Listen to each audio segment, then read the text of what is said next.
আমরা ঠাকুরের বেলুর মঠে যাচ্ছি, ঠাকুর দর্শন করব, ঠাকুরের আশীর্বাদ নেব, মায়ের আশীর্বাদ নেব, স্বামী বিবেকানন্দর আশীর্বাদ নেব। শত শত ভক্ত রয়েছে, আমরাও সেই শ্রদ্ধা ভক্তি নিয়ে সেই বেলুরের পলাশ দেখে এবার বেলুর মঠে আমরা যাচ্ছি ঠাকুরকে দেখব বলে, আশীর্বাদ নেব বলে। আপনারা দেখুন, খুব ভালো লাগবে।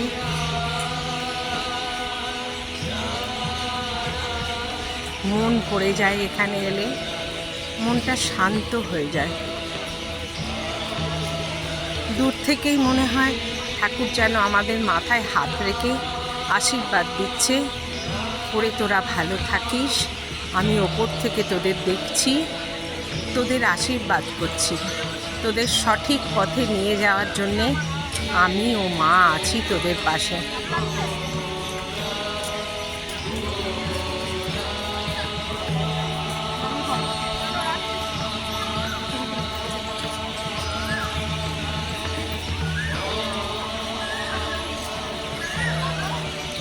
যাচ্ছি বেলুর মঠে, দেখছি আমাদের ভালো লাগা, ঠাকুরের কাছে যাচ্ছি, তার প্রার্থনা শুনবো, দেখব।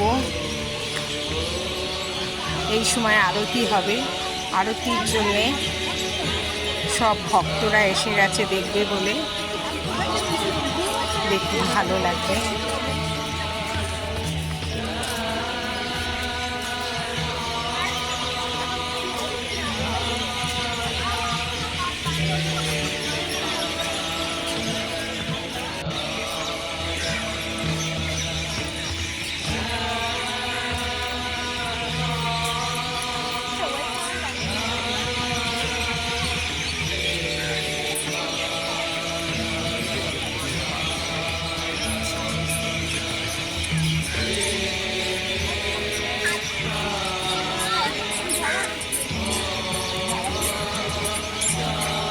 অপূর্ব শোভা, দারুণ লাগছে।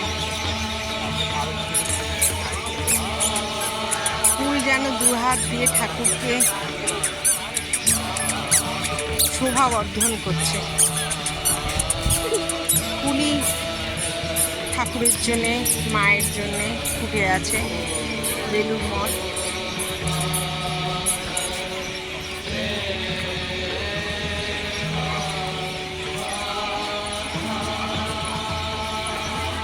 সব লাইট চলে গেল,